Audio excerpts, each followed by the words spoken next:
Welcome back. One of the longest living former presidents, Jimmy Carter, has died at age 100. Washington senior national correspondent Peter Zampa has a look at his time as president. Just a peanut farmer from Plains, Georgia.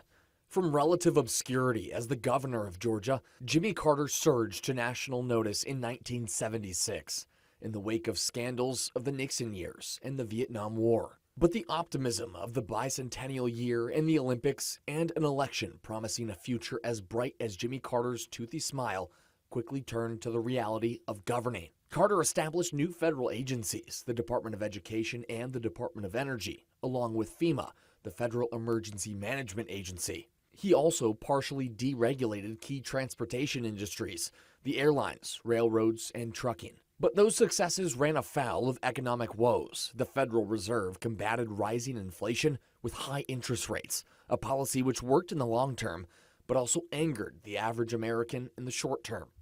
The threat is nearly invisible in ordinary ways. It is a crisis of confidence. It is a crisis that strikes at the very heart and soul and spirit of our national will.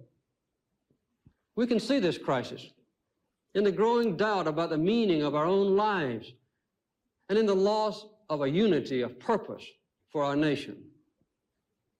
The erosion of our confidence in the future is threatening to destroy the social and the political fabric of America.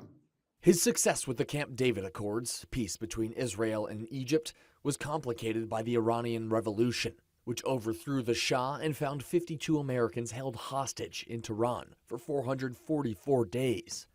Until Ronald Reagan was sworn into office, he defeated Carter in a landslide. While in Washington, the Carters tried to maintain as normal a life as possible. Their daughter Amy attending public school, and here at First Baptist Washington, D.C., the president attended church on many Sundays. And it's this deep Christian faith underpinning his long legacy. Serving just one 4-year term, Jimmy Carter continued his life of service. The Carter Center has fostered democracy by monitoring hundreds of elections around the world and nearly eradicated the guinea worm in Africa by providing clean water. In 2002, he won the Nobel Peace Prize for the work of the Carter Center. And until just the last few years, Carter traveled widely in support of Habitat for Humanity, the organization which rehabilitates and builds housing for people who otherwise cannot afford safe homes. Diagnosed with cancer in 2015, which he beat thanks to an experimental drug, Carter said he was at ease at what might come.